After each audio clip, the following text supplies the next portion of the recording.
Hello and welcome. You're watching Race to Power. My name is Mohammed Saleh. And on the show today, the far right clearly appears to be on the ascendant across Europe. For the first time since the end of the Second World War, believe it or not, far right and populist parties are simultaneously leading the polls in Germany, France and Britain. What does this mean for the future of Europe? And in the United States of America, the National Guard troops have begun deploying in Washington, D.C. The full contingent of about 800 troops is expected to be operational by the end of the week. And Donald Trump is urging his fellow Republicans in the Congress to pass a crime bill that would extend the 30-day limit on federal police authority in Washington.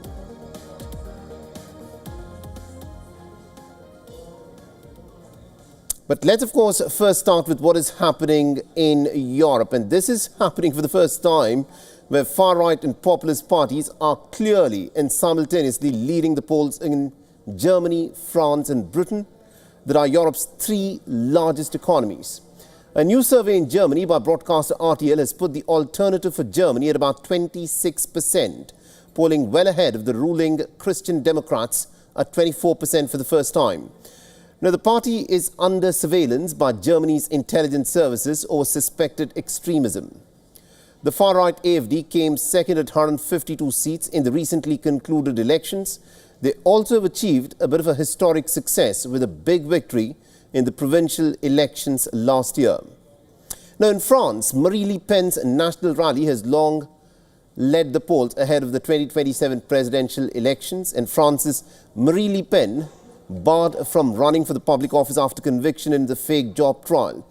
But Le Pen's 29-year-old protege, Jordan Bardella, is emerging as the new anti-immigration face of the French far right. Now, finally, in Britain, Nigel Farage's Reform UK has topped most surveys since April. He's on course to breaking the Labour-Tory duopoly for power in Britain. In a recently concluded local polls, Nigel Farage's Reform UK has booked a massive victory. And just about a decade ago, the far right were politically isolated for their conservative ideas. But the surge of anti-immigration sentiment has now pushed these parties in positions of power across many European nations. Now, Italy and Hungary already have governments that are led by the right-wing conservatives. Now, the next round of elections in Britain and Germany aren't until 2029, and in France, it is in 2027. There is no guarantee that these parties will govern, but the trend shows that they will remain a political force to reckon with, and in the days to come could even grow stronger.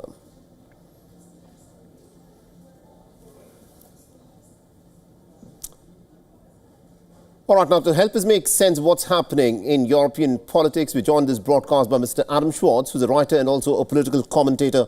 Mr. Schwartz, thank you very much indeed for joining us here on WION. It appears to be a sort of a trend across some of the biggest nations in Europe that the far right seems to be gaining more and more popularity. Now, I want you to first weigh in, as you're joining in from London, on Nigel Farage and his Reform UK party. Till about a decade ago, Nigel Farage was seen as an outsider, a fringe element, but he seems to be right in the centre of British politics, where he seems to be now leading the Labour in the polls that are being put out. What is the reason for his popularity? Well, I think there's quite a long history to really why Farage is now leading the polls with his Reform UK party. And it really goes back to the election in 2010 when the Conservatives ended a long period of Labour being in power, and they basically inherited a very poor financial situation, which meant that they decided to implement what we called austerity, which was vast public sector cuts and cuts across public services here in the UK, which really caused a lot of economic damage, but also led to a lot of poor socio-economic conditions as well. And of course, I think that really played a big role in terms of why people voted to leave the European Union at the 2016 election, of which, of course, Nigel Farage was one of the leading figures. So, of course, really, until very recently, Farage was one of the major figures who was really kind of pushing forward this idea that the UK should leave the European Union. And really what happened was, over the past 5 years after that, is that, the UK government became so consumed with trying to pursue Brexit that it really deteriorated and led to not really following through on any other policies. So what that led to was a major victory by the Labour Party at the last election. And really, Labour Party hasn't really met the aspirations or the expectations of many voters here in the UK, which meant that over the past 15 years, voters have tried both main parties and actually not been happy with either, which is why they're kind of turning to Farage, even though he was kind of responsible ultimately for the disastrous Brexit policy. Yeah, but they're not just turning for another alternative. Parties across Europe that are far right, who have a far right agenda, are the ones who seem to be clearly leading in polls. You've got the Alternative for Germany party in Germany. You've got Marie Le Pen's party in France. Why is it that parties that are far right leading in terms of their agenda gaining this kind of a popularity? Is it immigration, or is it a stagnant economy of Europe that is now pushing people again towards these far right agendas?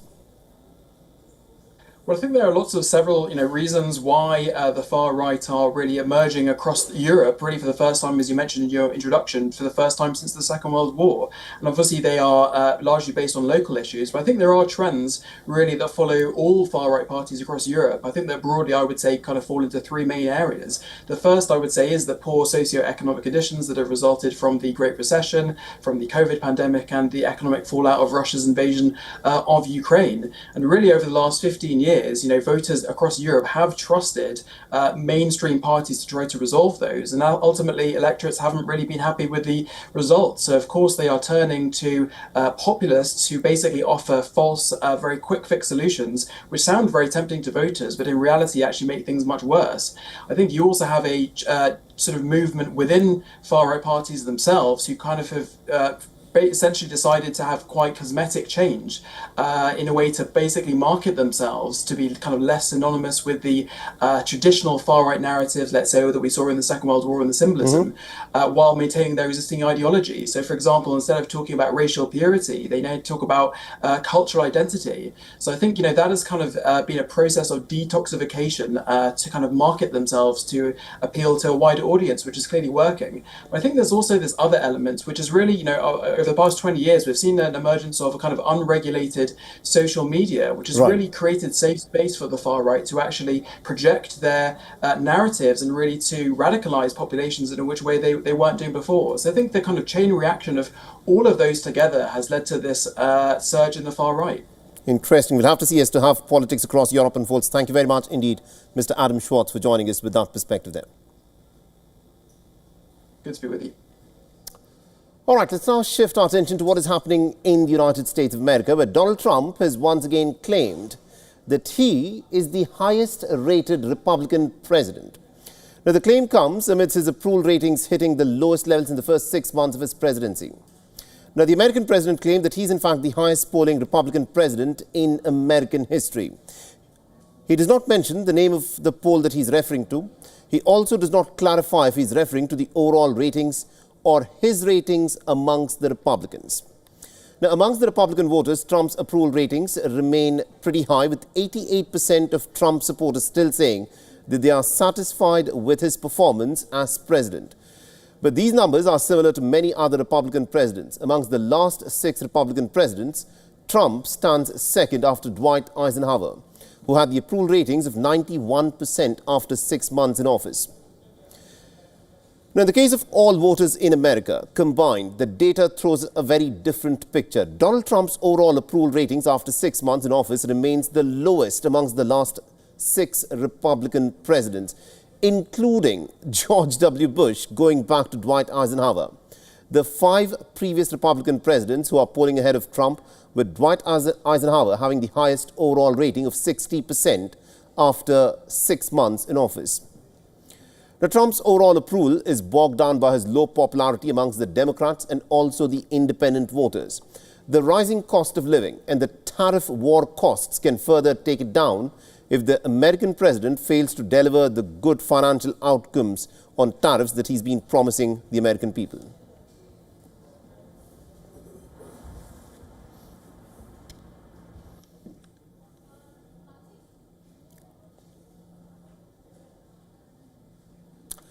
Now, the American president has urged his fellow Republicans in the Congress to pass a crime bill that will extend the 30-day limit on federal police authority in Washington, warning that he can actually declare a national emergency if the lawmakers fail to act. Listen in.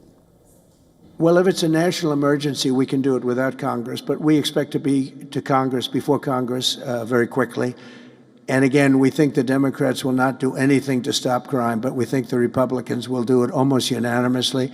So we're going to need a crime bill that we're going to be putting in, and it's going to pertain initially to D.C. We're going to use it as a very positive example. And we're going to be asking for extensions on that, long-term extensions, because you can't have 30 days. Now, Trump's comments have come after National Guard troops began deploying in Washington, D.C. The full contingent of 800 troops is expected to be operational by the end of the week. A video was posted on social media on Wednesday of the ICE agents making an arrest in Washington, D.C., while a separate video showed an ICE helicopter flying over the National Mall. Meanwhile, Americans have reacted pretty sharply to Trump's deployment of military and federal forces aimed at curbing the violent crime in Washington. It seems largely and wholly unnecessary. The actions of a demagogue who seeks to instill a fear in the populace through meaningless executive orders and claims of martial law, when really, as documented by the Department of Justice and by the MPD, the Metropolitan Police Department of DC, crime is at an all-time low in this area in 30 years. In a related development, a federal judge finished hearing arguments on whether military troops deployed this summer by the Trump administration to Los Angeles violated a federal law that barred troops from conducting law enforcement duties within the country.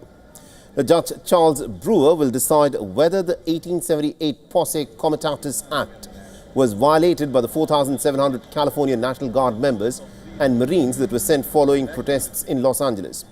The case could set a precedent for how President Donald Trump can deploy the Guard in the future in California or in other states if he so intends to.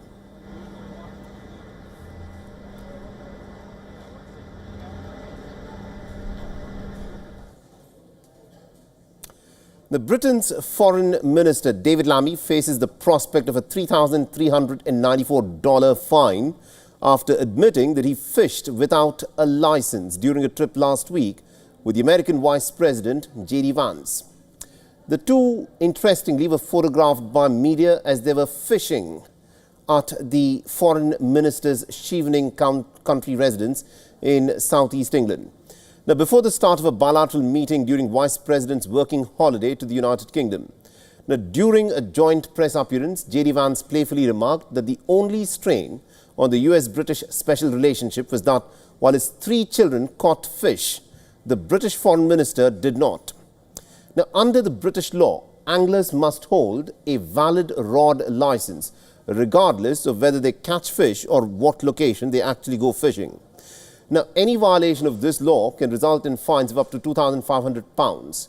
The Foreign Minister Lammy's office has confirmed that he had not obtained the required license before he went fishing, but interestingly, he's now managed to get the license while notifying the Environment Agency to rectify the error. Now, all fish that were caught during the trip, this is again being claimed, were apparently released back into the private lake.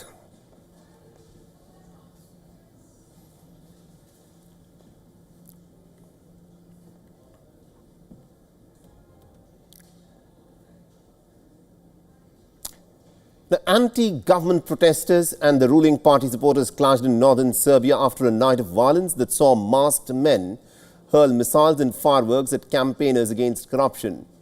The clashes erupted for a second straight day on Wednesday in a major escalation after more than 9 months of persistent demonstrations against President Alexander Vučić. Cordons of riot police squared off against the protesters in Belgrade and used tear gas in an effort to disperse the crowds.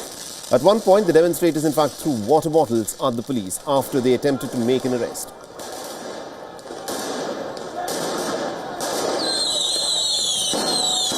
The simultaneous protests were also held across Serbia on Wednesday, mostly outside of the local headquarters of Vučić's Serbian Progressive Party, including in the northern city of Novi Sad. The local media reported that the two groups had thrown flares and other objects at each other in Novi Sad, prompting riot police to intervene.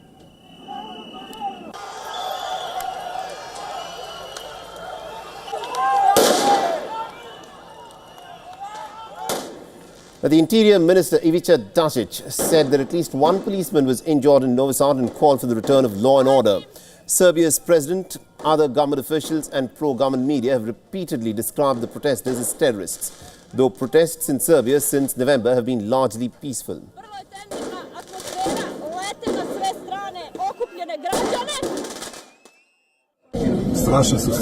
Terrible things were done tonight in Novi Sad. They are still doing them.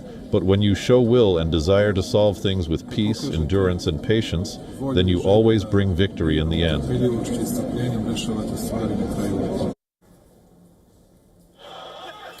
Led by university students, the protesters are demanding that Vučić should call for an early parliamentary election, which he has refused to do. Protesting students have also called for the ouster of Interior Minister Dacic over the recent violence at the demonstrations.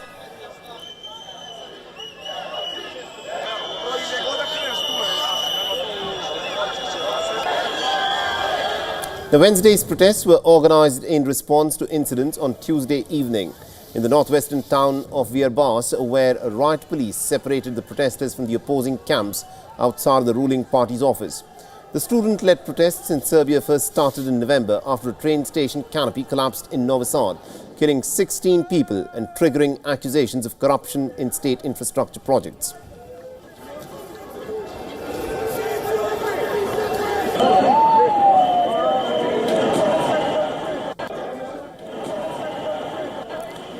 And protests have since drawn hundreds of thousands of people, shaking Vučić's firm grip on power.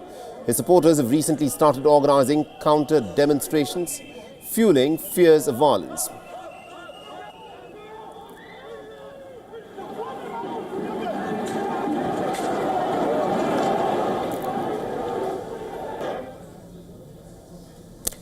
Now, the capital of the Central Tibetan administration in India, Dharmshala, is preparing for major elections for both head of the government and the Tibetan parliament in exile.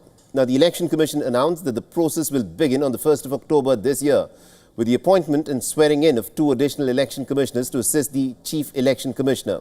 And once they take charge, the Commission will finalize and announce the dates for the preliminary and the main polls.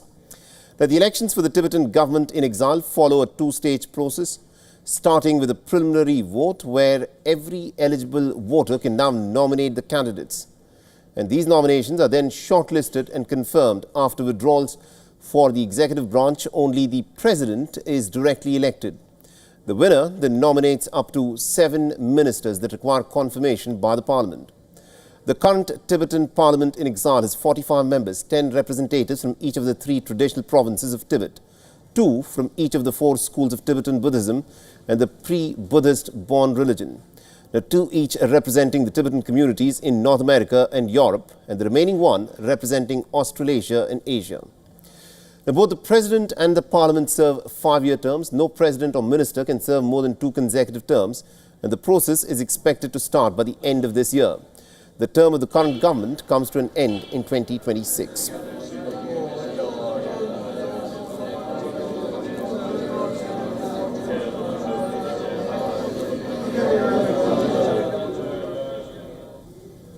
Now, Niger's military junta is facing a pushback from the country's lawyers. A 2-day strike has been announced by the lawyers against military government's move to dissolve the judicial unions, a move that critics say strikes at the heart of independence of the justice system. Now, despite the pushback, the military junta stands pretty firm on its decision. The Interior Minister General Mohammed Tuomba has accused the unions of promoting personal interests and dragging everyone down. The Justice Minister Alio Dauda has echoed the same sentiment, but Niger's Bar Association is calling the dissolution an attempt to silence those who safeguard judicial independence, and they're demanding for the immediate and unconditional re-establishment of all dissolved unions. Now, a group of lawyers is also taking the battle to the courts. The Autonomous Syndicate of the Magistrates of Niger, which is one of the most powerful groups in the country, has filed legal appeals, insisting that justice must not be held hostage by any power. The junta has also disbanded 3 other unions, 1 for border guards and 2 for water and forestry workers. Now, many of these members have been drafted into the fight against a relentless jihadist insurgency. And fighters linked to Al-Qaeda and the Islamic State group have been launching some deadly attacks across Niger for more than a decade. The military government is struggling to stem the violence. And our correspondent Louisa Olani has sent us this report from Lagos in Nigeria. Take a look. Niger's lawyers have announced a two-day strike on August 14 and 15 to protest the military government's dissolution of justice unions in the country. This action is in response to what they perceive as an attack on judicial independence. Now, the move follows a broader crackdown by the junta, which seized power in a July 2023 coup, including the dissolution of other unions in customs, water, and forestry sectors, and restrictions on political activities and even press freedom. Now, the Bar Association is demanding the immediate reinstatement of the dissolved unions, while one of the affected unions already filed appeals against the decree. Fingers are crossed to see how events play out. From Lagos, Nigeria, Louisa Olani, WION, World is One. The Bolivians head to the polls in a crucial vote that could end 2 decades of socialist rule. For the first time since 2005, two right-wing candidates are now leading the race as public anger continues to grow over the deepening economic crisis. Now, days ahead of the elections, electoral officials have started running a mock vote count in La Paz. The voting will take place on the 17th of August. And according to the latest polls, the centre-right business tycoon Samuel Doria Medina and former President Jorge Tuto are running neck and neck at around 20% each, with 6 other candidates far behind. Now, both frontrunners have held massive final rallies. Doria Medina, who is the owner of Bolivia's Burger King franchisee, has promised shock therapy like economic reforms to restore stability, including austerity measures and the ending of the shortages within 100 days. The Jorge Tuto has vowed to cut fuel subsidies, reverse some nationalizations and even close the central bank. And he's accused the incumbent government of using the central bank as a credit card. He's promised to create tax-free zones to draw investments into Bolivia's lithium-rich plains. Meanwhile, left-wing hopefuls are struggling. The Senate President Rodriguez and the former Interior Minister Eduardo del Castillo are polling in single digits. Their campaigns have been weakened by the absence of ex-President Evo Morales, who served 3 terms and who are barred from running again. Now, Evo Morales has urged his supporters to spoil their ballots in protest. ¡Que viva nuestro proceso de cambio! ¡Que viva el voto nulo! Aquí, compañeras, compañeros. And with that, it's a wrap on this edition of Race to Power. Thanks for watching.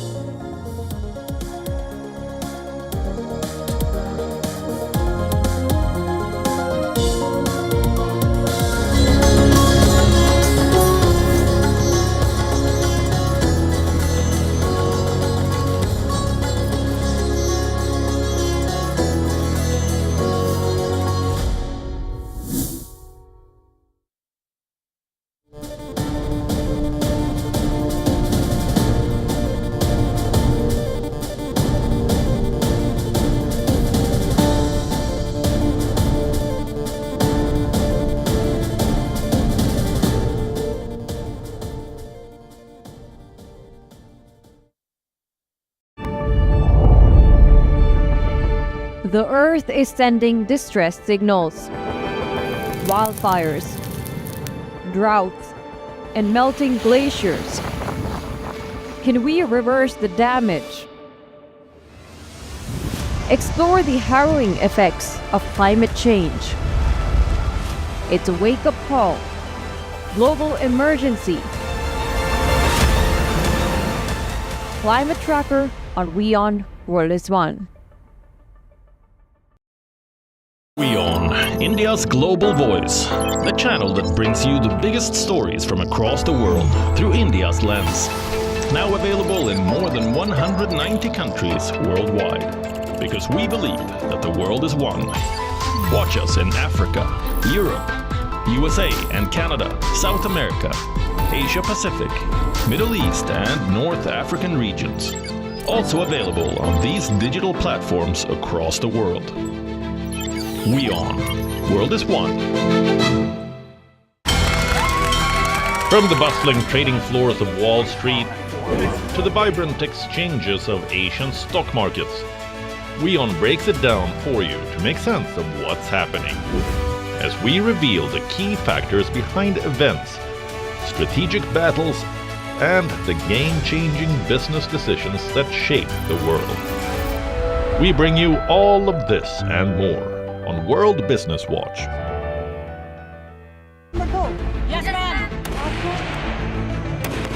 These female BSF soldiers posted on the line of control not only patrol the LOC and international border, but also go to the ambush site as well as if there is an infiltration pit near the line of control. मुझे और मेरी पूरी team को यहाँ पे duty करने में बहुत गर्व महसूस होता है।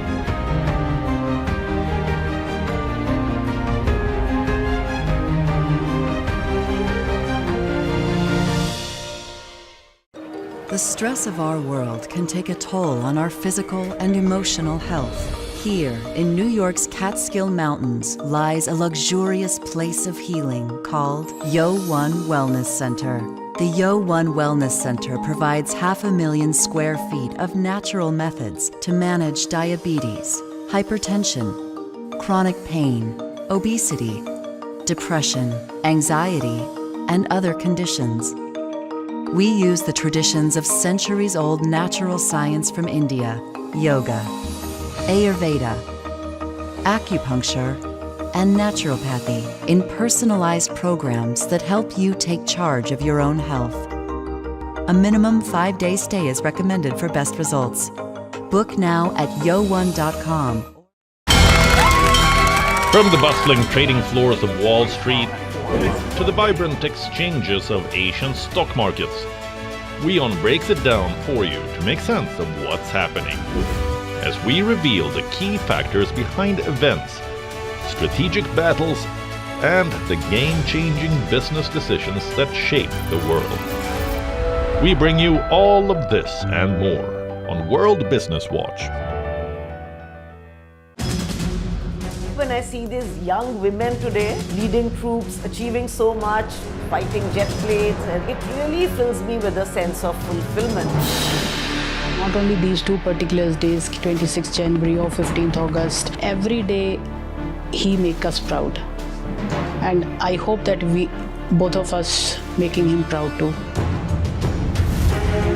I was thinking about my unit ladies, my families. I'm a soldier's wife is something that defines me and many other military wives. There is no better definition to me. This is exactly what I am and what I stand for.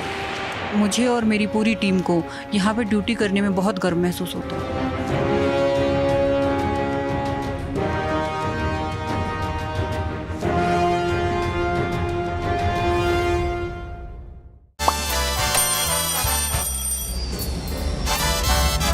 Vielleicht nur